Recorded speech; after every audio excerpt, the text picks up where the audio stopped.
One of the breakout stars in the Afrobeat scene, Shallipopi, has decided to bless us with an album titled Oracle, 22 songs, 1 hour. I don't know. I don't know what he was going with that one. I'm not sure.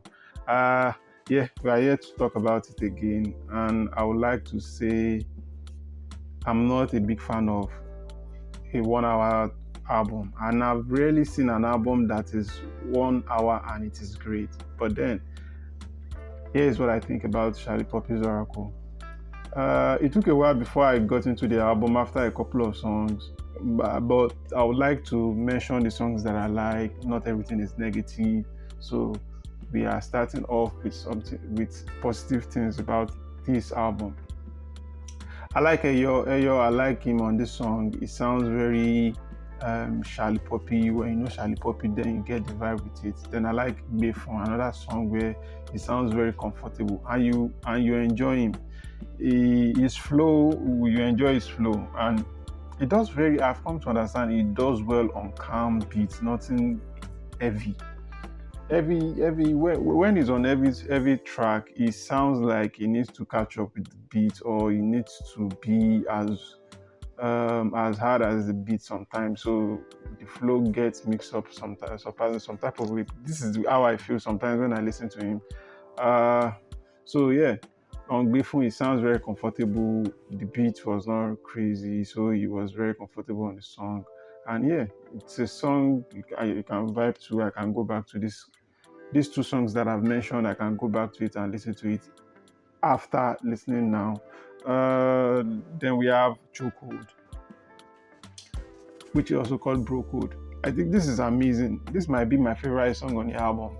I think this song was targeted towards the American market because you could see the way it was doing. Even having gone on the on this album, you could sense he's targeting the American market, but he's not as aggressive as I thought it was going to be.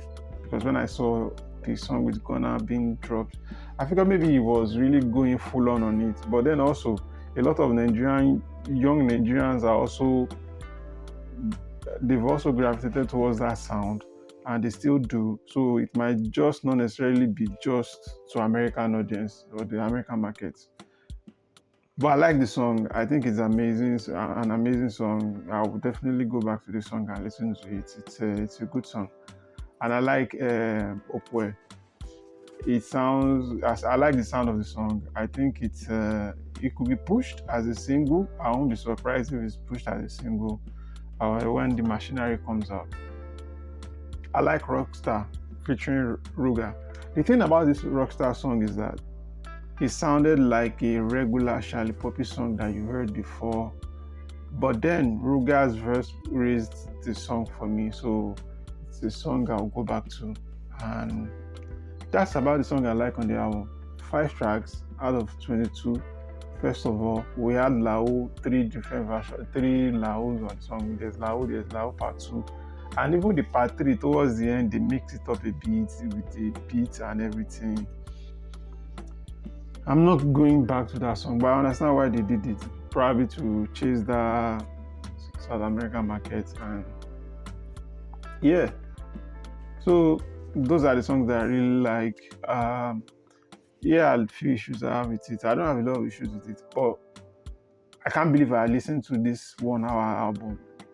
I got tired after, I don't know, like the 8th track, because when you look at the beat selection, the beat selection didn't help personally on the first listen. It sounded like he's singing the same song all over and all over again, even though the lyrics was not so different in most of the tracks, but you could see that that's the lifestyle he is selling. So there's no problem with that. This is not a podcast for lyricism and everything. No, this is enjoyment. So based on my feeling after listening to it for the first time, it sounded like he was singing the same song with slightly different beats all over and all over again throughout this album. And again, sometimes you can see some element of Rema's his album. You feel like that album inspires some song on this album. And then you listen to because you were singing on Aura, a track I think does a disservice to the term Aura and the way it's being used on social media now. And you could sense an element of Rema on some of the songs on this album. Also, it it is 2025, right? I don't understand the direction he wants to go with this. Even with the international part of it,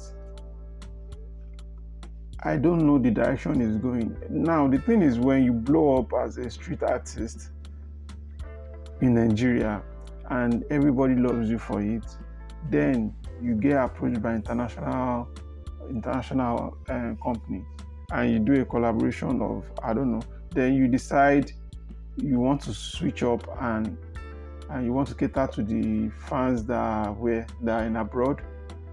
So it creates a question for me that I usually ask. So when you blow, people know you and love you for your street style. Why are you changing what people love you for and trying to sound like the new market you are going to, even though they can dictate that you don't sound like them? But anyways, it's music. So I don't want to go too much on it. But this is not an enjoyable album for me. I did not have a good time. It is auraless, not Oracle. And I think Shallipopi should have just dropped an EP with maybe 7 tracks, or worst case, just reduce the album to 11 tracks or 10 tracks. It would have done well. But a lot of the songs on this album, I don't know. I did not enjoy it. I did not have a good time. There is no Oracle here. There's Mr. Orales here. And I think I won't be going back to this album, except for some few tracks that I've mentioned. And here is what I think. This album is a 4/10 for me. I might not be going back anytime soon. Machinery might drop and we could see tractions on social media and it's blowing up everywhere and DJs are disturbing us with 4 songs or 3 songs, I don't know. But until then, talk to you guys next time.